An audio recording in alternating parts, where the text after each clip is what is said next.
বিসমিল্লাহির রহমানির রহিম। আমরা আজকে বাংলাদেশের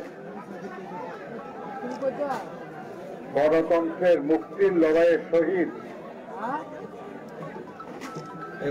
একজন মহৎ মানুষের স্মৃতির প্রতি শ্রদ্ধা জানাতে এসেছি। তার পরিবার পরিজনদেরকে সহমর্মিতা জানাতে এসেছি। সাধ্য মতো তাদের পাশে দাঁড়ানোর জন্য আমরা আজকে এসেছি। আপনারা শুনেছেন যে আমাদের নেতা দেশনায়ক তারেক রহমানের নির্দেশ ক্রমে আমরা বিএনপি পরিবার নামের যে সংগঠনটি, যার আহ্বায়ক আতিকুর রহমান রুমন এখানে উপস্থিত, তারা সারা দেশে বিভিন্ন এলাকায় এর আগেও যারা শহীদ হয়েছিলেন তাদের পরিবারকে সহায়তা করেছেন।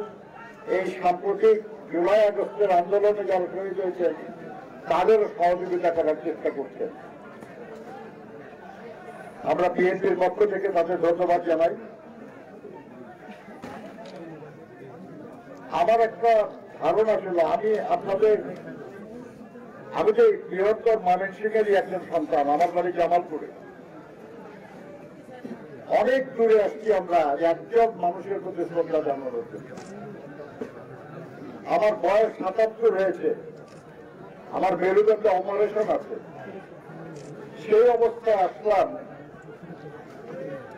যে একটা শহীদের প্রতি আমরা শ্রদ্ধা জানাবো। এখানে আপনাদের উমুক ভাই আর তুমুক ভাইয়ের স্লোগান শোনার জন্য আমরা আসি নাই।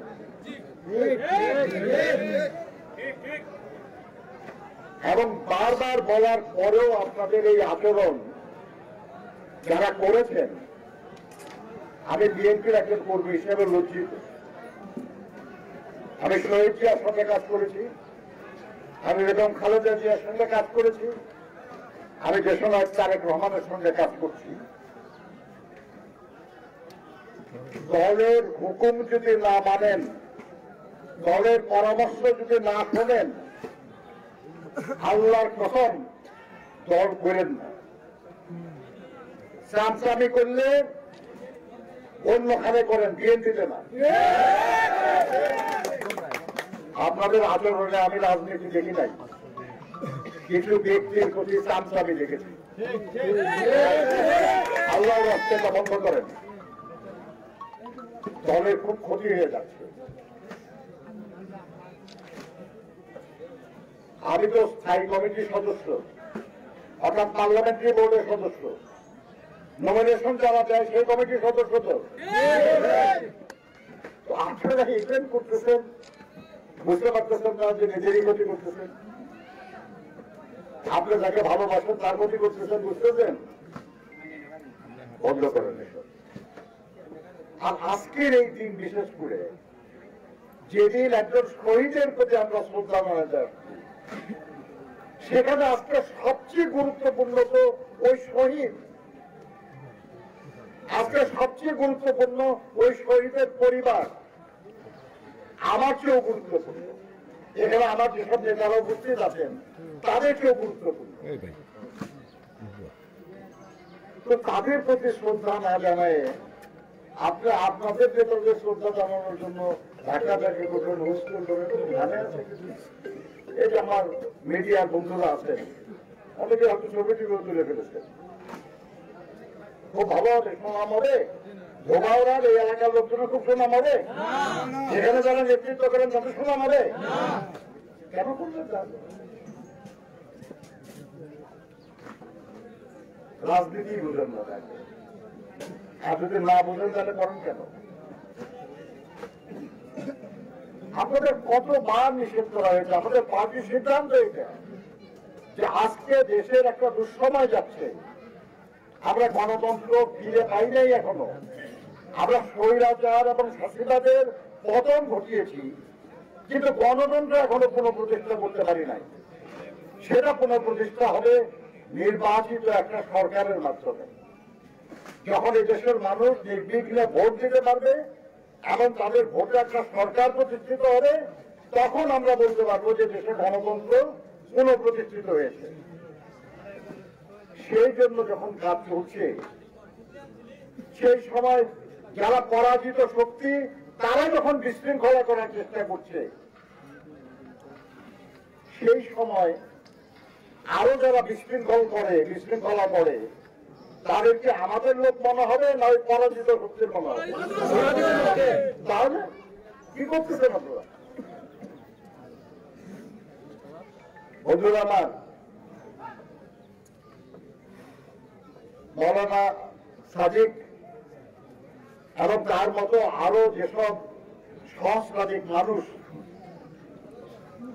কোন হিসাবে তার একটু কম কোথাও বেশি, যারা শহীদ হয়েছেন তাদের সবার আত্মারা ভাগ্যরাত কামনা করছি, তাদের স্মৃতির প্রতি শ্রদ্ধা জানাই, আল্লাহর কাছে প্রার্থনা করি যেন আল্লাহ তাদেরকে শহীদ হিসাবে কবুল করে।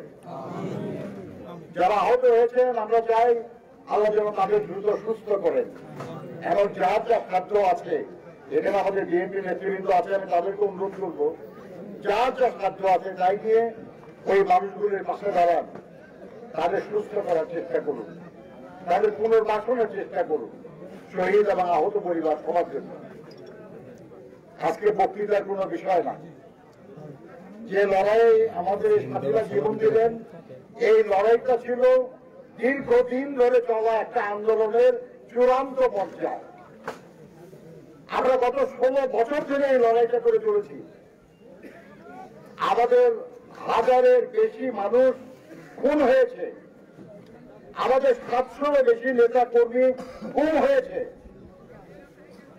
প্রায় 1.5 লক্ষ মামলা দিয়ে আমাদের প্রায় 65 লক্ষ নেতা কর্মীকে হয়রানি করা হয়েছে, আমাদের অসংখ্য নেতা কর্মীকে নানাভাবে ক্ষতিগ্রস্ত করা হয়েছে, আহত করা হয়েছে।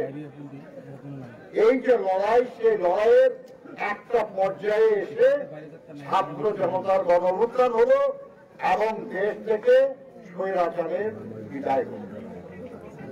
আমরা হাসিনা সরকারের পদত্যাগ চেয়েছিলাম, রাজি হয় নাই, দেশত্যাগ করতে হয়েছে। আমরা বলেছিলাম একটা অবাধ সুষ্ঠ নিরপেক্ষ নির্বাচন দিন, পদত্যাগ করা লাগবে না, যারা জিতবে তারা ক্ষমতা আসবে, পদত্যাগের লজ্জা হবে না, সেটাও রাজি হয় নাই। এখন কি হলো? পদত্যাগও করলেন, দেশত্যাগও করলেন। বাংলাদেশের ইতিহাসে এরকম অপমান, এরকম লজ্জা আর কারো কপালে হয় থাকে না। অত্যাচার নিপীড়ন করলে এটাই হয়। তাহলে আমি আপনাদের অনুরোধ করব, এই যে পরিস্থিতি, এই পরিস্থিতিতে আমাদেরকে শৃঙ্খলা থাকতে হবে, শান্তিতে থাকতে হবে, কোন রকমের চাঁদাবাজি, দখল, অত্যাচার, নিপীড়নের মধ্যে যাওয়া যাবে না। আর গেলে কি হয় এটা তো দেখলাম আমরা। আমাদের নেত্রী দেশনেত্রী বেগম খালেদা জিয়া বলেছেন, আমাদের নেতা দেশনায়ক তারেক রহমান বলেছেন, আমাদের মহাসচিব মির্জা ফখরুল ইসলাম আলমগীর বলেছেন, সবাইকে বলেছেন যে সবাই সাংগঠনিকভাবে দায়িত্ব পালন করুন, সংগঠনকে শক্তিশালী করার চেষ্টা করুন, যারা শহীদ হয়েছেন